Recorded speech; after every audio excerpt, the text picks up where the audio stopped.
വലിയ ബന്ധങ്ങൾക്ക് ചെറിയ തുടക്കം. ഒസ്ര golden diamonds. Believe in purity. Perinthalmanna road, Pattambi.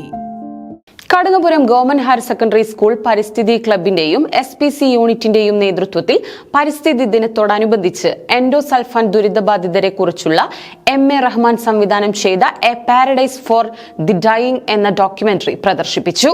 ലോക പരിസ്ഥിതി ദിനത്തോടനുബന്ധിച്ചാണ് കടങ്ങപുരം ഗവൺമെന്റ് ഹയർ സെക്കൻഡറി സ്കൂളിലെ പരിസ്ഥിതി ക്ലബിന്റെയും SPC യൂണിറ്റിന്റെയും നേതൃത്വത്തിൽ എൻഡോസൾഫാൻ ദുരിതബാധിതരെക്കുറിച്ചുള്ള MA റഹ്മാൻ സംവിധാനം ചെയ്ത a paradise for the dying എന്ന ഡോക്യുമെന്ററി പ്രദർശിപ്പിച്ചത്. പ്ലാസ്റ്റിക് നിർമ്മാർജ്ജന യജ്ഞം, ക്യാമ്പസ് ശുചീകരണം, കാടിറങ്ങുന്ന കടുവകൾ എന്ന വിഷയത്തിൽ പോസ്റ്റർ രചനാ മത്സരം, പരിസ്ഥിതി ബോധവൽക്കരണ ക്ലാസ്, പോസ്റ്റർ പ്രദർശനം, പരിസ്ഥിതി പഠന ഫീൽഡ് ട്രിപ്പ്, പരിസ്ഥിതി സംരക്ഷണ പ്രതിജ്ഞ എന്നിവയും പരിപാടിയുടെ ഭാഗമായി നടന്നു. സ്കൂൾ ഹെഡ്മിസ്ട്രസ് അനുപമ KG പരിപാടികൾ ഉദ്ഘാടനം ചെയ്തു. അധ്യാപകരായ മോഹൻദാസ് K, സജാദ് സാഹിർ, സിദ്ദിഖ്, ദിവ്യ, ഷമീർ, സരിത, ഉഷ, ഷിഹാബുദ്ദീൻ, ഷഹർബാനു, ഷബ്ന, ജസീന തുടങ്ങിയവർ പരിപാടിക്ക് നേതൃത്വം നൽകി.